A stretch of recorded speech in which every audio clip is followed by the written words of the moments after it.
Hello बच्चों, welcome to Sunil academy. और बेटा आज हम करेंगे कोऑर्डिनेटर की एक ऐसी थ्योरम जो आपकी 8.2 का बेस तो है ही है और इतनी इंपॉर्टेंट थ्योरम है कि एग्जाम में ये 99% चांस है इसके आने के और ये आपको पूछी ही जाएगी।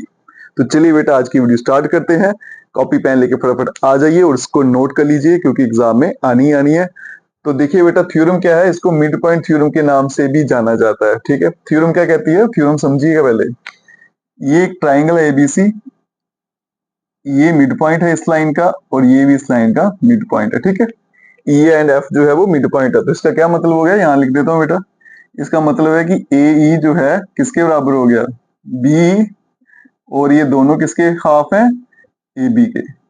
इसी तरह से बेटा ए एफ किसके बराबर हो गया, एफ सी, और ये दोनों किसके हाफ है बेटा, ए सी के। ठीक है, ये दोनों के टुकड़े बराबर हैं और ये दोनों टुकड़े भी क्या है बेटा, बराबर दिख रहे हैं। थ्योरम कहती है कि अगर कोई लाइन मिड पॉइंट को जोड़ती है, ठीक है, अगर कोई लाइन मिड पॉइंट को जोड़ती है, जैसे ये लाइन है ई एफ, ये मिड पॉइंट को जोड़ रही है, तो ये अपने सामने वाले के हमेशा क्या होगी, पैरेलल होगी।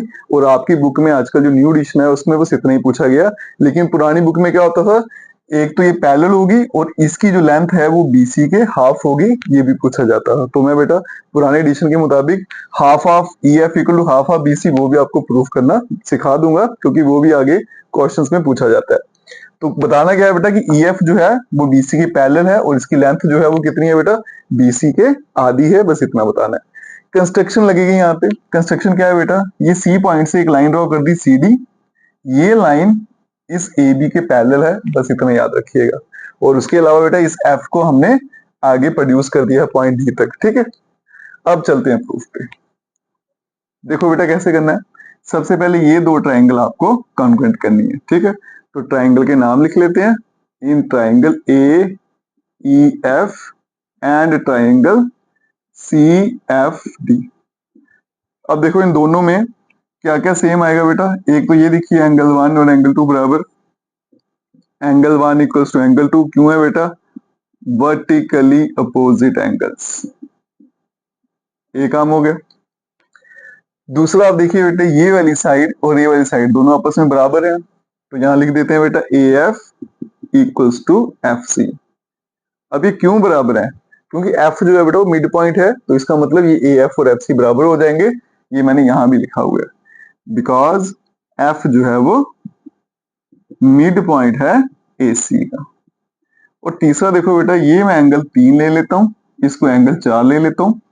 अब देखो बेटा ये लाइन और ये लाइन आपस में पैरेलल है। ठीक है, ये सी डी और ए बी, तो ये आपको जेड की शेप दिख रही होगी ऐसे, ये देखो। तो जब जेड की शेप बनती है तो कौन सा एंगल बनते हैं बेटा, अल्टरनेट इंटीरियर एंगल, वो इक्वल होते हैं अगर लाइंस पैरेलल हो जाए।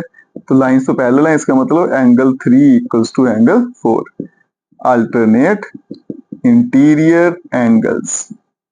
इसका मतलब मेरी ट्राइंगल ए ई एफ जो है is congruent to triangle C F D by कौन सा क्राइटेरिया बेटा, ये देखिए आप यहाँ पे, ये एंगल है, ये साइड है, ये एंगल है, तो ए एस ए क्राइटेरिया।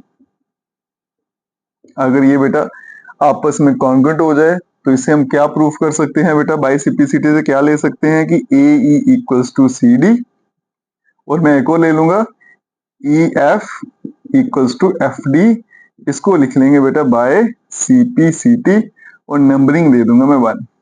ठीक है, अब देखिए बेटा कैसे प्रूफ करेंगे कि आपकी ई एफ जो है वो पैरेलल है बीसी के।